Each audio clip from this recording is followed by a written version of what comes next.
I've got to get on the tape, and we've got too much gain on there. So you turn yours up as I turn mine down. We're going to be talking some pretty long sessions. I'll try to keep you awake, and if you don't, we'll have to turn the lights on and get it hotter in here. Let me start out by making a preamble to our sessions this weekend. There are times in which I will be, or many times, giving my opinions and views on things. They are my opinions, they are my views. You're quite free to disagree with opinions, come to different conclusions. I'm giving opinions of things as I see them, and I will tell you why I see them that way and try to go through the reasoning.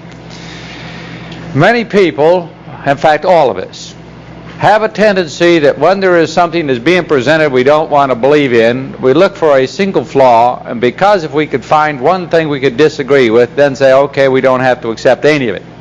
This is intellectual dishonesty.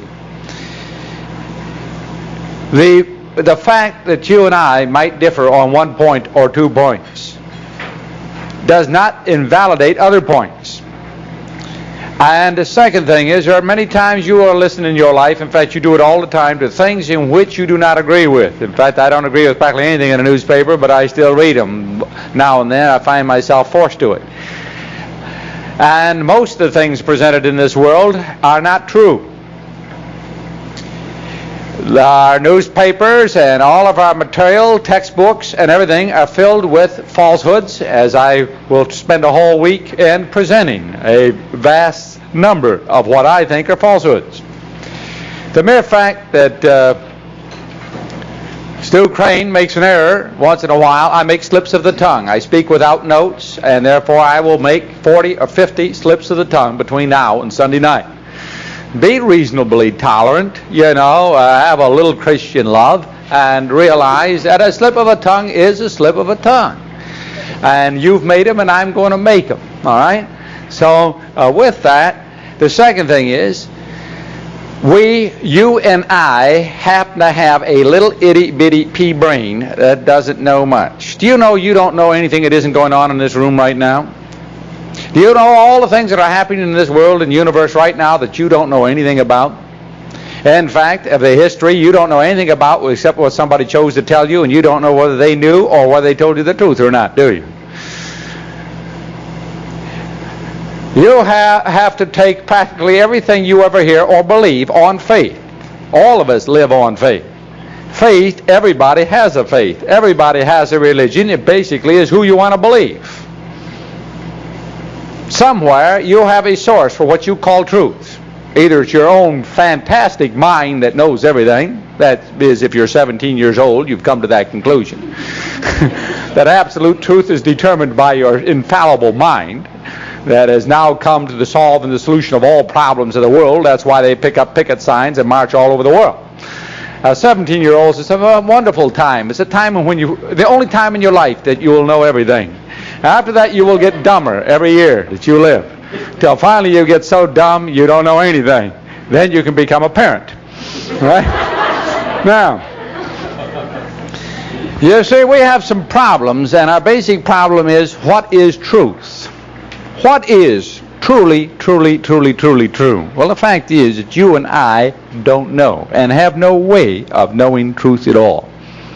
Truth is absolutely beyond us for a reason.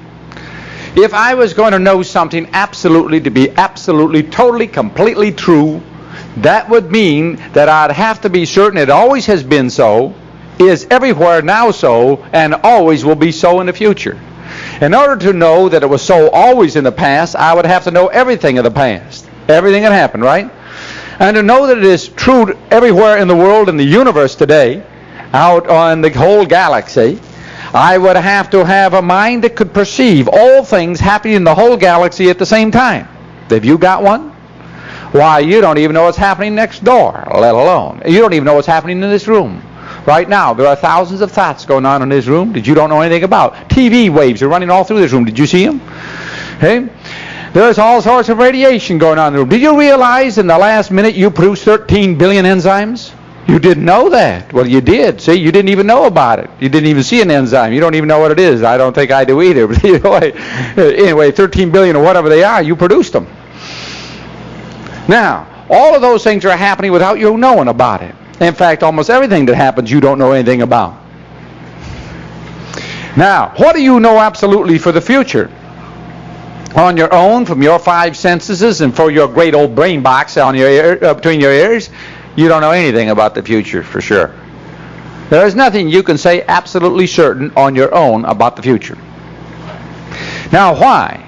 In order to know things for certain and to be able to be infallible and stand up here and speak all these hours without making a mistake, I'd have to have an infallible mind, wouldn't I? I'd have to know all things, past, present, and future, and not be capable of making any error. Well, I'm afraid that I'm not in that category, and if you think so, then you're worshiping the wrong person, because that's worship, if you would think so. All right? And making my point? Now, my point is this, that the only way that you or I could ever know truth was first that truth existed, that there was something called truth, an absolute something called truth, right? If there was no such thing as absolute truth, then obviously we couldn't know anything for truly, truly true. Therefore, we couldn't know anything. All right? Everything would be only supposition. Now, if I'm going to know something for truly, truly true, I have to be able to have a source of getting information from someone who does know what is truly, truly true. That is, someone who knows all past, all present, and all future. And all things at the same time. That is, not only knows all past, present, and future, but knows all past, present, and future everywhere at the same time. Where do you find such a source? Well, such a source would have to be God, however you want to define it, wouldn't it? If there is no God, then there is no such source. If there be no God, then truth is absolutely impossible. You see, outside of a God, not a God, the God, because obviously whoever would have that power is the God, there is no possibility of absolute finality of truth. This is why the Lord Jesus Christ did not say, I'm telling you the truth, I'm speaking the truth. He said, I am the truth. Why? He was declaring his deity. He was declaring his knowledge of all things past, present, and future, all things that the woman at the well had ever done. He knew them all aforetime, didn't he? Now, that's a little bit beyond your brain and mine. We don't know much at all. What we do is see through a glass darkly. We see only some scraps of things. But however, God did put a mind of some sort on our shoulders in which he expected us to use to the limit of our capacity. And that is that we have a reasonable right to use some common sense, a bit of logic, right? Now, when I'm speaking about those things which God has declared in his holy word, that is true if the holy word is God's word. If it be God's word, then it is infallible. If it is not infallible, then it be not God's word. It be a word of men, right? Now, when I'm speaking, however, from my supposition as I see things and analyze them, you are hearing from a fallible mind and observation and opinion in which you are quite free to disagree with. And there's no reason to get upset with. With that, let's take a look, and I'm going to do the evolution tonight. I decided finally to do it. I normally don't do evolution until the next day. I was told last time I was here I did it the first night. Did I? That's the only time I remember doing it, so I'll do it again. And I do it for this reason. There's about 5 different subjects that I have to take up, 4 or 5 subjects, to come to the conclusion that I want to present. And when I start out with this audience here, I think, is the worst kind of audience to have. That is, most of you probably agree with me. I like audiences don't agree with me because you've got to make your arguments clearer when you have a hostile audience than when you have an agreeing audience.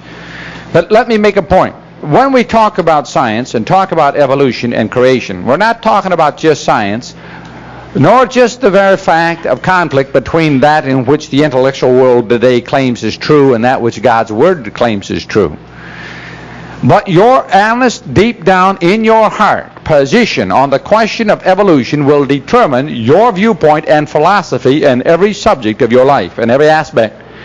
It'll determine your view towards law, society, towards government, towards history, towards the nature of man, towards the nature of God. It will determine all things. It is by far one of the more important questions in which you have to settle in your mind. Second, there are quite a few people in this world today, in this country, certainly the vast majority of the people believe in evolution. Second, I in my heart believe that a great majority of the people who claim that they don't really do, without either knowing it or suspecting it. That is, they still have some picture of cavemen in their eyes, and they still have some picture of vast movements of gases in the galaxies and so forth, which are contradictory to what they profess. Now, next, in order to talk about science and evolution, we have to make some statements clear, which you will forget in a few minutes. But I'm making them for the first fact, of so I can say that I made them. And therefore, you're not being fair if you disagree. And that is this. Scientifically, we can prove nothing about evolution or creation. All right? Let me repeat that. From the point of view of science, there is no way to date the earth. There is no way to prove creation. There is no way to prove evolution. Now, most creationists believe that they can prove creation. And most evolutionists believe they can prove evolution.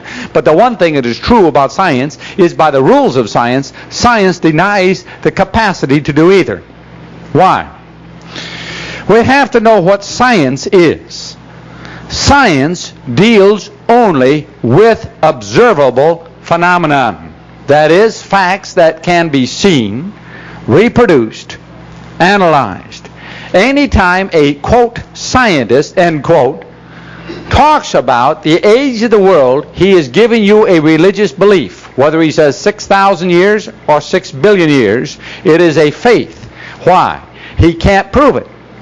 There is no possible way to present any evidence that is conclusive to prove the age of the world. Now that may shock some of you creationists to realize you can't. Because science now we're talking about, not religion. Science deals only with observable phenomenon that can be repeated and demonstrated. That is, you've got to be able in a laboratory to reproduce it. It's got to be reproduced over and over and get similar results. Otherwise, it's not science. In order for us to scientifically know the age of the world, it requires for us to observe the creation of the world. We did not observe it, so we cannot possibly scientifically state factually its age. Now, let's go to the next point. I'm leading to where I want to go. I'm going to make an admission to you. I've had one course of science in 11 years of college. A sophomore course in general science. All right? I am not a scientist. I am not an authority in science. I am not an expert, but I'm willing to take on any scientist in the world who will hold to an evolutionary theory and destroy his theory. And I don't care what his field is, nuclear physics, whether he be in geology or biology, anthropology, zoology. I don't care what it is. I'll whoop him. Now, I was attacked by the faculty at Ohio State University that I was talking about what I didn't know. And I said, all right, I'll tell you, if I don't know what I'm talking about, I challenge the faculty at Ohio State University to meet me, a man with just one course of sophomore physics, 20 years ago, and I'll whoop the whole bunch of you before any audience you want to go. And I'll pay for the auditorium. And I said, you think, oh boy, that's pretty presumptuous, isn't it? No, it isn't. It's the simplest thing to do. Anyone in this room can do it. Did you know that? There's not a person in this room that can't whoop the whole faculty of Ohio State University or even the University of Minnesota with not even any trouble at all. Do you know why? I'll tell you why. Very simple. They are saying that evolution is scientific. Science requires their ability to demonstrate. Not one statement that they make can they show. They must show it, or it's not science, by their own rules of science. All I got to do on every point is say, show me. Make any point you want in evolution, and I say, show me. We got a skull. Okay, you got a skull. That's a fact. That skull's 2 million years old. Show me. Tell me how you get a 2 million year old date on a skull. Well, obviously, don't look at the shape of it. Yeah, I look at the shape of it. Well, it's not shaped like your skull. No, but it's shaped like somebody's skull, whoever wore it around. Now, the fact of the matter is, how do you date that skull? Now, let me show you how simple this little game is. This is a little more fun than a barrel monkey. You get these guys because everybody thinks they know all which they don't know. It's amazing how much we don't know and we think we do. And you can have more fun with people by just keep asking a little question. Okay, show me. What do you got? Now, in order to date, let me get to one thing about a fact. Let's define our terms. A fact is something that is demonstrable. That is, you can show it. Now that's a fact, all right? They got a skull. That's a fact. How old it is a belief. Now let's make the difference between a fact and a belief. The fact is a skull. Okay? The age of the skull has to go on some suppositions. Now, let me tell you what an assumption is. An assumption is a made-up fact. When we want to come to a conclusion and we don't have all facts, then we must make up for the missing facts, don't we? They're called an assumption. The moment a scientist makes one itty-bitty little assumption, it's no longer science, it's faith. It's not physics, it's metaphysics. The moment he makes the teentiest little assumption, I got him. And all I have to do is listen to his presentation, and when he makes an assumption, say, show me. Well, we've assumed, oh, you have you, Mr. Scientist? You have assumed, have you, mister? And you call this science, huh? Am I going to buy your religion? You want me to take it on faith because you assumed it. Who are you? Do you know all past, present, and future, Mr. Scientist? Were you there? Did you see it happen? Can you repeat it? Mr. Scientist, where's your laboratory? We believe. Oh, you believe, Mr. Scientist. And you're calling us scientist. I call you a charlatan, mister. Let's stick to science. Show me a fact. I want no assumptions. Show me evolution without an assumption. Why, it's impossible. We can't do that. We must assume. Yeah, so you're going to give me your beliefs and your religion. I don't want to buy your religion. I want your science. You come here as a scientist. Scientist, you're going to show me facts. You're going to refute my belief with facts. Where are your facts, mister? I want none of your beliefs. Give me your evolution without beliefs. Only facts. Well, obviously no one was around then. Oh, no one is around then, and you don't have any facts.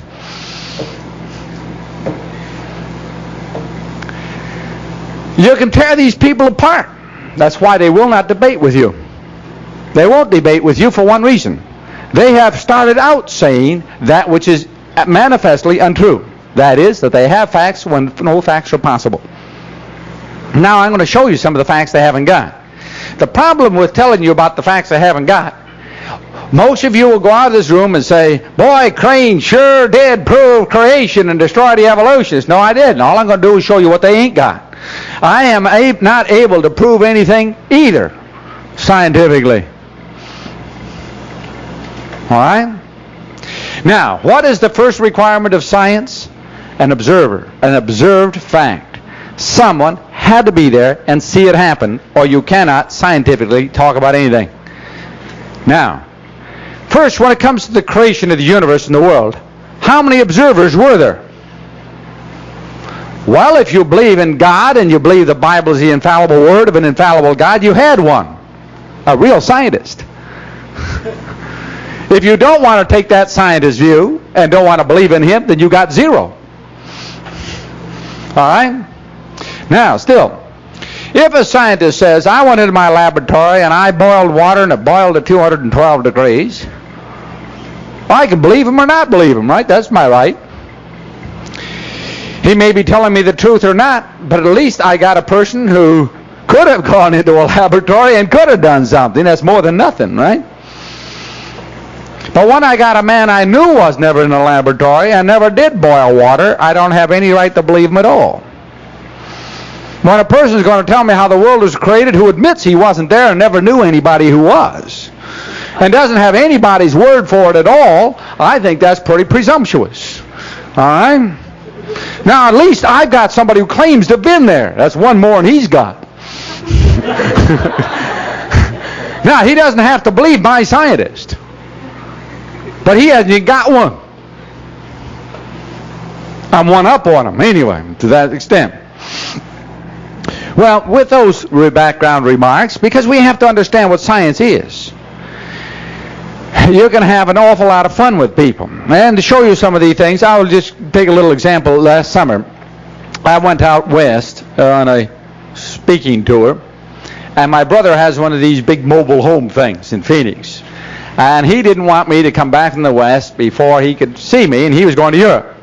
So I had asked him to borrow his mobile home for 3 or 4 days because I had, between a couple of speaking engagements, I thought I'd go down a little quick trip in Mexico in his mobile home. And I wanted to rent it from him. And he said, no, I won't rent it because I won't rent it to anybody. And there's 5 brothers, and that thing would be all over the place. But he said, I'll tell you what I'll do. I'll let you use it for free if you use it for 30 days, not 5. And I said, why? He said, well, you take a whole tour of Mexico, the West Coast, and Canada, and it'll take you 30 days to get back. And that time, I'll be back from Europe, and I'll be able to see you. And I said, well, okay. And he said, then you don't have to pay me that way, but otherwise I wouldn't rent it to you. So I got in this mobile home, and we took a nice little trip. And of course, I love to get into arguments with people all over the place on anything, and I use kind of a shock type of treatment. Usually I try to hit them a few hard ones, get them mad at me, and then maybe we can get somewhere. But anyway, I don't make an awful lot of friends, but fun anyway. I got the Carlsbad Cavern. That's a lot. How many people have been to Carlsbad Cavern? It's one of the few places, natural wonders of the world, that are worth going to. I think Carlsbad is a very fascinating hole in the ground. Because it's one of the few holes in the ground that are really pretty. It's a beautiful hole in the ground. Well, I'm going down in this hole in the ground, and I'm looking around for my victims, and my wife knows what I'm up to. She goes on ahead because she can't stand these shows. And I kind of sauntering along this path. Here comes 6 or 7 college students, bouncing along, giving all of this stuff that they learned on there. Somebody, there's always one telling the others what everything's all about, see. And so you kind of tag along behind, listening for a while till you pick up the pace. You got to get into the pattern of the talk, see. And then casually at a little corner somewhere, looking at a new room, you make a little point, and you say, how do you know these things? You got to play it dumb. See, this is the way in. You play it dumb. I mean, how do you know this? Well, such and such. I can't see it. Tell me how you determine that. Well, everybody knows. No, I don't know. I'm one of everybody. See? Yeah. You've got this stalactite out here. That's what you call that thing, isn't it? Yeah. Yeah. Which one's a stalactite and still is a stalagmite? I don't know. I've been all these years. I think the mite's on the ground, the tight's on the roof, isn't it? Okay, the tight's on the roof, the mite's on the ground. Anyway, you got that stalactite out there, and you got so many million years. Oh, see the sign here's got all these zeros back here. How do I go over to a stalactite and find out how old it is? Where's the date plate? Where's the model year? On what basis do I date a stalactite? Or mite, either one. They kind of look at you, who's this goofy nut we kind of teamed up with here? I said, now take a look. Just us dummies here looking at this hole in the ground, see? Boy, it's a round hole. You see, it's round. It's about 8 miles long. So about 200 feet high, 200 feet across. That's a big hole. Now, did a little trickle of water go through here a million years and cut that hole? If it did, it only cut the floor. It wouldn't have cut the roof. How come it's round with a trickle of water? Second, if enough water was rushing through to fill up the whole thing to make it round, how long would it take that amount of water to make this hole? Minutes. Next, it wouldn't have gone through here with being rock. It had to go through being mud. I have some slides that I like to show at this time of mountains. Here's a mountain range with the layers going up like this. Now, obviously, with no breaks in it, that wasn't laid down a millions of years level. That was mud that was curved up there. It had to be mud. Because there's no features in the rocks, and yet you got the strata in curves. How does it get in curves? Obviously, it had to be flexible when it was put into curves. It could not have been solid. Next, what is this rock we got here? Why, it's silt. It's all hydraulic. None of this is igneous, that is volcanic. It's hydraulic. It's silt. It's mud. Isn't it? Well, yeah.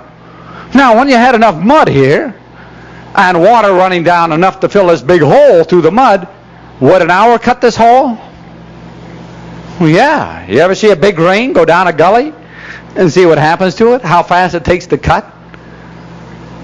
Now, where do you come up with the millions of years to this hole? Because if it took millions of years, it's got to be a big, long slot with a little trickle going through for millions of years. Hey, that's funny. Now, were the stalactites and stalagmites here? Well, obviously, no. It was cut a smooth hole. The stalactites and stalagmites came here later. Now, how do stalactites and stalagmites get formed? Well, the lime water coming out and the lime precipitating out of the water. Well, that's right. Now, how long does it take for a stalactite to form? You got millions of years. How do you know? Now, one drip of water will make a pound of stalactite each year. A single drip, drip, drip, drip will produce 1 pound of lime. Now, do you realize a single drip, drip, drip, drip, in 1,000 years produces half a ton? In just 2,000, now we're not talking millions, 2,000 years, you got a full ton. From one drip, drip, drip. Now, how heavy is that stalactite? And how many drips are on it? It's doing drip, drip, drip, drip, drip, drip, drip, drip all over the place. See, look at the water running down it. Now, the lime precipitates out in the matter of 2 feet of flow. That is, by the time that's gone 2 feet, the lime is precipitated out. That's how fast it comes out of the lime water. Yeah. In other words, that stalactite could easily be formed with that amount of water in 200 years, couldn't it? Yeah. Where's all the millions come down here on the plate they put down here in front of the stalactite? On what basis did they write those zeros? On what evidence do they have? How do you date a stalactite? On what basis do you age it? Yeah, we never thought of that. Now, in order to know the age of the stalactite, we have to know several things. How fast the water has flowed during all seasons in the past. Right? We know the concentration of lime. Do you know the water flows for every year back? Does anybody know them? How much water? In fact, they didn't discover this cave, or really go down into this cave, until 1928. Now that's pretty good for putting millions of years on it. Now why did they put the millions of years? Why didn't they say unknown? Which would be honest, right? Obviously, they're trying to say something that is not true, or to get across something else. Their purpose has nothing to do with the stalactite. This is my point. Their purpose is to do with something else, more fundamental and basic, politically, economically, spiritually. In fact, the age of that stalactite determines your politics, your economics, your view of society, and your religious faith. All of it will be determined on how old you think that stalactite is. I didn't say how old it is. I said how old you think it is. All right? Will be determined on your belief about the age of that stalactite. And then I proceeded to give them my lecture, a mini seminar. You know, and I said, we never thought of that. Why? Why have they never heard anything like that? Well, my tour continued on until finally I got to Yellowstone. Now, Yellowstone Park is an interesting place. And again, I wish I had my slides here. We get down to the bowl, the porcelain bowl. How many here have been to the porcelain bowl in Yellowstone? Well, it's kind of a bubbly, purpley, and all different colory place. And interesting, I'd say that. Yellowstone isn't my favorite place. But we got to the porcelain bowl. And we got in. My wife, bless her heart, and I have a very basic disagreement about things. I hate guided tours. I hate all guided tours. I can't stand to listen to one of these absolute nitwits going around any place. Particularly they're herding you like cattle, and you got to march along with all these people asking these stupid questions. And I just have it. But my wife loves guided tours. She doesn't care what if there's a guide and a tour. She's for it. So usually her and my daughter go on guided tours, and I stay in a motel room or go someplace else and do something else. But we're going along, and she says, honey, that's why I'm in trouble. And she says, would you do one favor, 30 days of vacation, just one guided tour without arguing with the guide. Just go on one tour and not say a single word. And I thought, my big heart, as much as it burdened me and how pained it would be, I was going to sacrifice myself on the altar of matrimony. And I agreed that I would go through one guided tour and not say a word to the guide. And I, with dread, stood in that guide room waiting for that guide to come, and I did it, folks. I did it all the way through the tour. I didn't say the word when he gave 80 million years here, and he gave that there in the Sam Brown hat, the round hat. And we had that guy out there, and he's giving off the old spiel, and things like this. And I walked along being so good, and my wife was so happy. But the tour ended up out on a long boardwalk in the middle of this porcelain bowl with all these guys just popping away. And in the middle of that thing, the tour guide said, and that concludes our tour for today. And you're free to wander around and go to another tour down here. There's nothing. Thank you very much. And I turned to my wife and said, he's all mine. The tour was over. Now I had all my ammunition, and he was going to get it. So I go over to Mr. Man with the Sam Brown hat. He says, you're a scientist, aren't you? A graduate? Yes, you're a graduated certified scientist. Got a piece of paper tells you everybody that you are. Well, yes. You had 80 million years, I believe, on that over there. Well, yes. Would you go over and show me how old it is? Well, we believe it's 80 million years old. You believe it's 80 million years old? You said it was. Now tell me why you believe it's 80 million years old. Don't even let him off of that. And he says, well, look how big it is. Well, I see how big it is, but how long does it take anything that big to get there? He said, I don't know what you're talking about.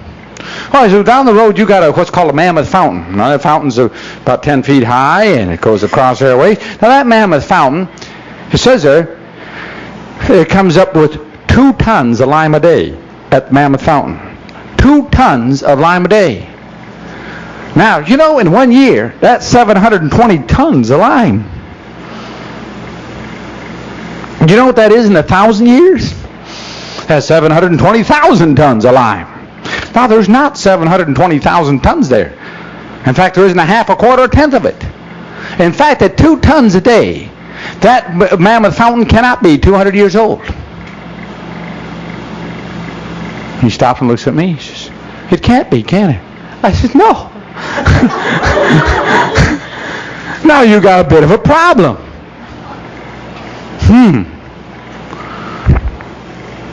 And some other bustling in. I said, no, you stay out of this. It's me and the Sam Brown heads. We're going to have our time here. So I said, now let's take a look at a few things. You know how old the world is. It's billions of years old, isn't it? We see a scientist, 2 of them up there on the moon. These, I call them astronauts. And these guys are sitting there, and they're sitting in their bag suits, looking at a rock. And one says, this is on TV, did this full show. I mean, we spent $20 billion for this TV show. This is what it costs to get the religion across. I mean, when they do their preaching, they do it big. Here with the extravaganza of a $20 billion TV production. The two major actors are standing there in their bag suits that they can't even touch anything because they can't get out of the bag or the blood boils instantly and they're dead.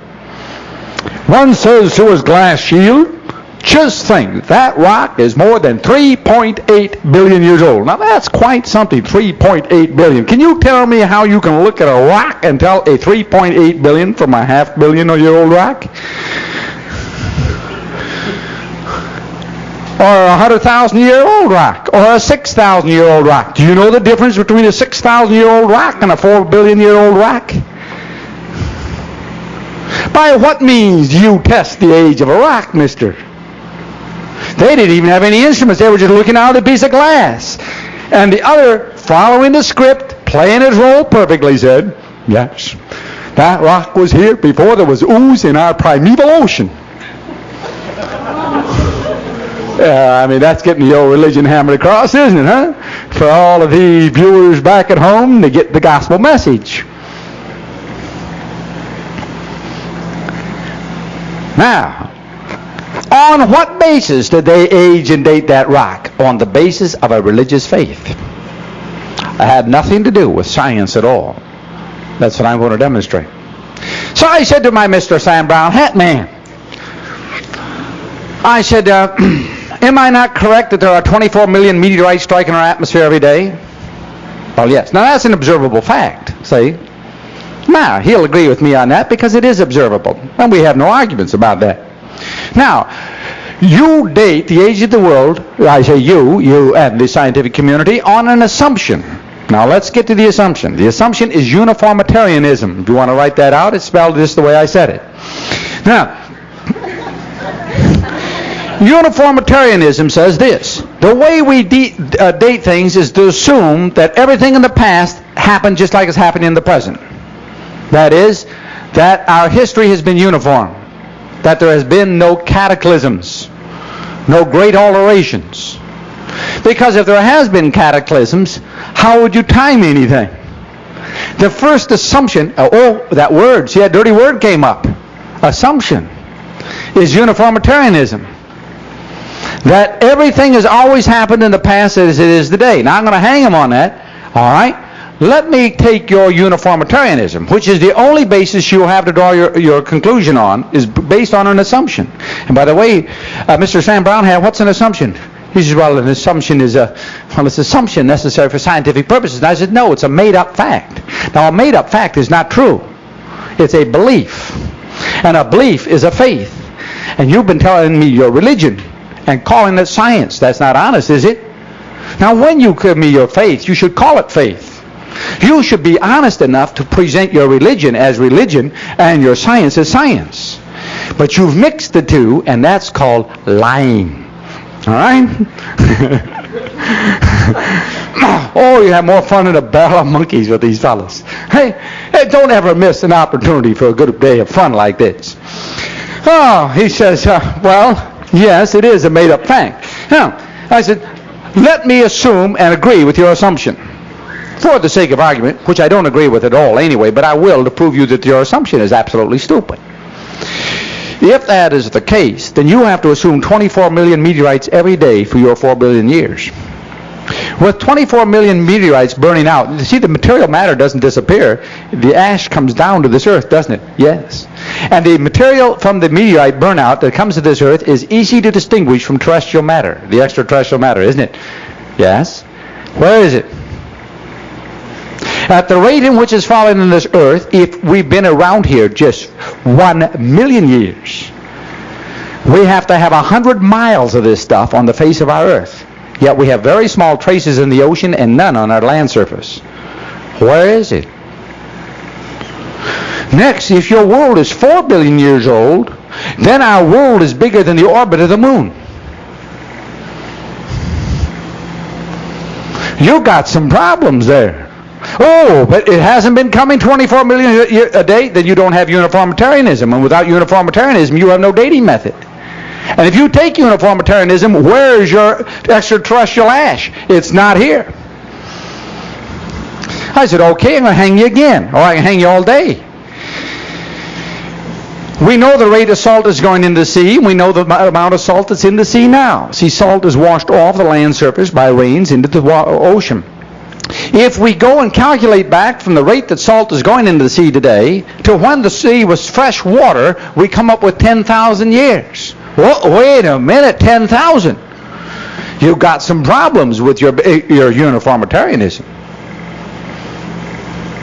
Now, if you're going to have that ocean more than 10,000 years old, you've got to have something ununiform going on. You have to have some way that the salt was going in slower in the past than it is in the present. But obviously, our logic would say the salt was going in faster in the past than it is in the present, because obviously, as it keeps getting rained on more and more, the salt gets washed away. This would mean that 10,000 years is too long. It must be somewhat shorter. Now, we go on in this little vein, talking about one thing after another. I said, all right, now let's go in here. You go and dig up a piece of bone out here. And I had this with the Ohio State professors really challenged me on this, and I was just hoping the professor who told me this was right, because I don't know on my own. I'm taking his word for it. And so I hit him with it, and finally they had to come back and admit it was true, which gave me great relief. Anyway, I said, now you have dated, for an example, Africa's man at 1.5 million years old by carbon-14. Now, let me explain a few things to you. We might go to radiological dating. You've all heard this, you know, potassium argon and carbon-14 and the uranium, lead, different dating methods. Well, let's take some of them, more common, which we've got some problems. One is the carbon-14 dating method. Well, let's start with uranium. As you know, or have been told, uranium changes into lead, doesn't it? It decays by its radioactive decay rate into lead. The problem with uranium is it does not decay into lead. It decays through 5 intermediate stages, one of which is radon, a gas. Now, here's the way they do. They take a rock. Here's our rock, see? Probably not that round. And here we got a rock, and the rock has got so much uranium in it, and it's got so much lead. That's PB, isn't it? Something like that. PB, right? Okay? All right, lead. As I said, I have 1 semester of science back there, but it's good enough to handle these guys. All right, says, now let's see here. You go and measure the half-life of uranium. Now, half-life is the time it takes for half the radioactivity to radiate, whatever it's going to be. And you see, because it doesn't, in 2 halves, it isn't all gone, because it's continually a half, and it theoretically lasts forever. But the time in which it takes the amount of radiation to decay half of it is called a half-life. And once the half-life is determined, then they go and say, we have so much uranium in this rock and so much lead in this rock. Therefore, the amount of lead created from the uranium must have taken X number of years in order to happen. Okay? That's the way they date the rock. Let's look at the problems. 1. The fact that uranium, when it decays, gives off a gas called helium. Now, helium is a very rare gas, and it never comes back out of the atmosphere. That is, there's no helium fallout. Any helium released in the atmosphere, because it is lighter than nitrogen and oxygen, rises up to the top. You ready? Go ahead.